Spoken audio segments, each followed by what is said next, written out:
1 மணி நேரம் உட்காருங்க.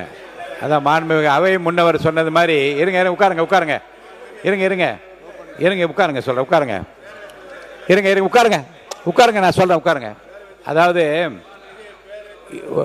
உறுப்பினரிடமிருந்து இருங்க உட்காருங்க.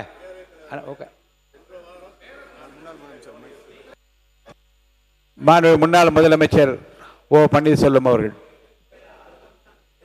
மாண்புமிகு பேரவைத் தலைவர்களே, மென்ஷன் மட்டும் பண்ணுங்கன்னு சொல்லியிருந்தீங்க. அதை நான் சுருக்கி மேற்கு தொடர்ச்சி மலையிலிருந்து உற்பத்தியாக இருந்த வாழையாற்றின் குறுக்கே ஒரு அணை கட்ட வேண்டும் என்று கொடுத்திருக்கிறேன். அது ஒன்று. இரண்டாவது ஒன்று, மாண்புமிகு ஊராட்சித்துறை அமைச்சருடைய கவனத்திற்கு நெடுஞ்சாலைத்துறைக்கு என்று துறை இருக்கிறது, அவருக்கு பணியாளர் இருக்கிறார்கள். பொதுப்பணித்துறை என்று இருக்கிறது, ரெண்டுக்கும் நிதி ஒதுக்கப்பட்டிருக்கிறது. அதே போல் மாண்புமிகு நம்முடைய நீர்வளத்துறை அமைச்சருக்கு நிதி ஒதுக்கப்பட்டிருக்கிறது. இந்த 3 துறைகளினுடைய பணிச்சுமைகளை கவனத்தில் எடுத்துக்கொண்டு ஒதுக்கப்பட்டிருக்கின்ற நிதிக்கும் அவர்கள் செய்ய வேண்டிய பணிக்கும் சரியாக இருக்கிறதா என்பதை ஆய்ந்து அவர்கள் நிதியை ஒதுக்க வேண்டும் என்று கேட்டுக்கொள்கிறேன்.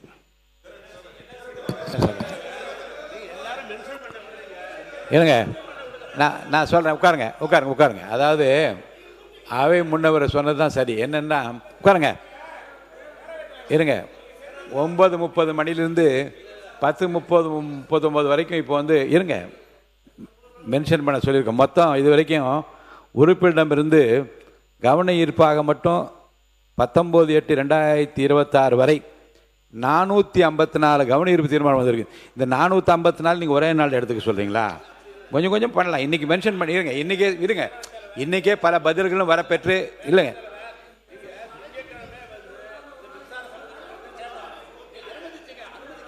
இல்லை இப்போது கூட உட்காருங்க. இப்போது கூட ஏன் அனுமதிக்கவில்லைன்னு மாண்புமிகு மின்சாரத்துறை அமைச்சர் இப்போ இல்லை. அவர் வந்து அந்த சதன் இல்லை மென்ஷன் பண்ணுங்கன்னா நீங்கள் வரலாறுல சொல்கிறீங்க. முன்ன அப்படி நடந்து இப்போ இப்படி நடந்து நாளைக்கு மென்ஷன் பண்ணுங்க. மாண்புமிகு செந்தில் பாலாஜி அவர்கள் மென்ஷன் பண்ண மாட்டேங்க. என்ன உட்காருங்க. என்ன கவனம் இருப்பு அதை மட்டும் படிங்க. அதை மட்டும் படித்தா நான் அனுமதிக்கிறேன். அதை மட்டும் படிங்க. மாண்புமிகு